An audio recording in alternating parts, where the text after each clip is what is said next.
아침 날씨가 많이 흐리네요. 다시 또 비나 눈이 좀 올 것 같습니다. 내일 목요일 한인회에서 떡국떡을 나눠줄 것 같습니다. 한인회에서 나눠주는 상품이 떡국떡하고 그리고 김치하고 무지개떡이라고 합니다. 목요일 날에는 떡국떡을 받으러 가실 수 있으니까 시간을 좀 비워두셔야 할 것 같습니다. 안녕하십니까, 자TV 시청자 여러분, 카트만두 현지에서 최일수 인사드리겠습니다. 2월 9일 화요일 네팔 소식 전해드리겠습니다. 가장 먼저 코로나 브리핑 해드리고요, 두 가지 소식 이어나가도록 하겠습니다. 2월 9일 화요일 24시간 동안 신규 확진자는 160명이 나왔습니다. 그러면서 총 누적 확진자 수는 27만 2,215명이 됐고요. 하루 확진율은 3.71%가 나왔습니다. 이 160명의 전체 확진자 중에서 카트만두 디스트릭트는 79명이 나왔습니다. 79명이 나오면서 카트만두 벨리는 누적 확진자 수가 12만 7,293명이 됐고요. 네팔 전체 하루 확진자의 49.37%가 카트만두 벨리에서 나왔습니다. 카트만두 벨리 세세하게 보면요, 카트만두 디스트릭트가 67명, 랄리푸르 디스트릭트가 7명, 박타푸르가 5명입니다. 활성 사례도 보겠습니다. 활성 사례 카트만두 디스트릭트 1080명, 랄리푸르 26명, 박타푸르 13명. 전날에 비해서 1명이 줄었습니다. 1명이 줄어드는 1119명입니다. 그런데 이 1119명은 네팔 전체 활성 사례의 64.42%. 네, 어제하고 뭐 거의 변함이 없죠. 포카라가 속해 있는 카스키는 8명이 늘었네요. 8명이 늘어서 79명입니다. 지금 현재. 결론적으로 500명 이상 활성 사례를 가지고 있는 디스트릭트는 카트만두 디스트릭트 하나밖에 없습니다. 이와 반대로 활성 사례가 하나도 없는 디스트릭트 8개로 늘었습니다. 좋은 일입니다. 5개였다가 다시 8개로 늘었습니다. 보즈푸르, 성쿠아사바, 솔루쿤부, 무스탕, 칼리곳, 무구, 루쿰웨스트, 아참. 무스탕이 오랜만에 들어왔어요. 네, 무스탕이 그래도 처음에 머낭하고 무스탕이 꾸준히 제로 디스트릭트였다가 활성 사례가 나오면서 빠져나갔다가 이제 다시 제로 디스트릭트로 들어왔습니다. 죄송합니다. 사망자는 하루 동안 2명이 나왔네요. 2명이 나오면서 2047명이 됐고요. 사망률은 여전히 0.75%입니다. 활성화 사례는 전날에 비해서 7명이 줄었습니다. 7명이 줄어드는 1737명이고요. 이 1737명 중에서 가정 치료받고 있는 사람이 913명, 시설 치료받고 있는 사람이 824명, 다시 역전이 됐습니다. 시설 치료받고 있는 사람보다 집에서 있는 분이 더 많습니다. 시설 치료받고 있는 824명 중에서 중증 환자 보겠습니다. 집중치료실, ICU실에 들어가 있는 사람이 전날에 비해서 1명이 줄어들은 64명이고요. 산소호흡기는 전날에 비해서 2명이 줄어들은 15명입니다. 완치자는 하루 동안 165명이 나오면서 누적 완치자 수는 26만 8,431명이 됐고요. 회복률은 98.60% 보이고 있습니다. 검역소는 5명이 빠졌네요. 5명이 빠지면서 지금 현재 검역소에서는 87명이 집으로 돌아가기를 고대하고 있습니다. PCR 테스트는요, 하루 동안 4,309건 했습니다. 많이 했네요. 맨날 2,000건, 3,000건 하다가 4,309건 해서 누적 PCR 테스트 건수는 210만 1,059건 되겠습니다. 네, 210만 건 됐네요. 네, 이렇게 코로나 브리핑 해드리고요.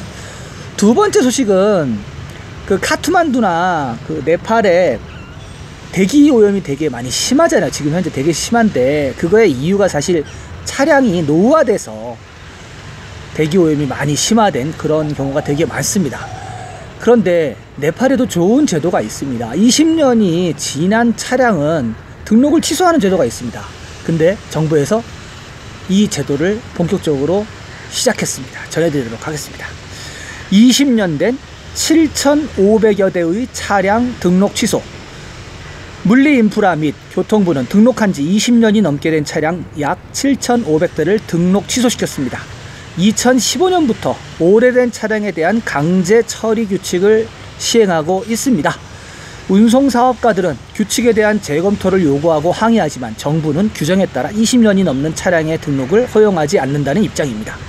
정부는 낡은 차량에는 더 많은 연료가 필요하고 대기 오염도 증가할 것이고 사고의 위험은 동일하다는 견해를 가지고 있습니다. 그러나 템포는 환경에 영향을 주지 않기 때문에 그 기간을 연장할 수 있다는 입장입니다. 시민의 안전과 공해, 교통사고를 고려하여 결정이 내려졌지만 운수산업 기업가들은 차량 수명을 연장시켜달라는 주장을 되풀이하고 있습니다. 네, 제가 계속 말씀을 드리지만은 이 차에 대해서 어떻게 좀 해결을 안 하면 카트만두는 힘듭니다. 럭다운 때 차량이 못 다니니까 공기가 엄청 좋아졌거든요. 그리고 그 다음에는 격일제, 차량이 이부제라니까 그래도 좀 낫어요. 근데 지금은 너무 공기가 안 좋습니다. 거의 대기 오염 수준이 그 기준의 2배, 3배를 초과하는 그렇게 공기가 안 좋거든요. 그런데 지금 차량 이부제를 할 수 없게 되면은 이 노후화된 차량들을 좀 바꿔주거나 아니면은 그거를 폐차를 시켜야 되는데 네팔은 그걸 안 했습니다. 그러다가 이제 2015년에 법을 만들어서 하는데 그것을 이제 실질적으로 시행한 게 뭐 거의 이제부터인 것 같아요. 그래서 지금부터 막 폐차를 일부러 시키고 막 그렇게 하는데 제가 볼 때는 지금 뭐 20년 된 차량 문제가 아니라 가장 매연을 많이 뿜는 차들이 경찰차 그리고 앰뷸런스 이런 차들이에요.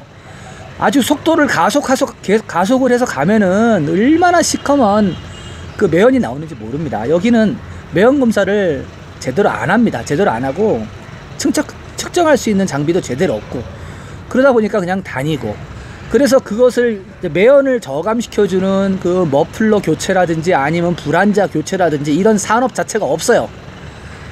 실질적으로 네팔의 어떤 환경을 갖다가 개선하려 그러면 그 불안자 교체라든가 아니면 백금 촉매가 달린 머플러를 뭐 나눠준다든가 이러한 사업이 필요합니다. 근데 네팔에서는 근데 아직 정부가 그런데 쏟을 여력이 없는 거죠. 아무튼 이 7,500여 대의 등록을 취소시켰으니까 아주 좀 그 매연이 많은 차량이 이만큼은 안 다니게 된 거예요. 이 차량을 점점 좀 줄여 나가야 됩니다. 우리나라 같은 경우는 노후화된 그런 차량들 조기 폐차시키고 폐차 지원금을 국가에서 지급하잖아요.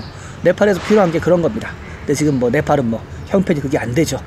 네, 두 번째 소식 이렇게 하고요. 세 번째 소식으로 넘어가도록 하겠습니다. 올리 총리가 선거관리위원회를 방문했습니다. 전해드리겠습니다. KP 샤르마 올리 총리는 선거관리위원회에 올해 5월 30일과 4월 10일로 예정된 잠시만요. 잘못됐네요. 4월 30일과 5월 10일로 예정된 중간선거 준비를 신속하게 준비할 것을 요청하였습니다.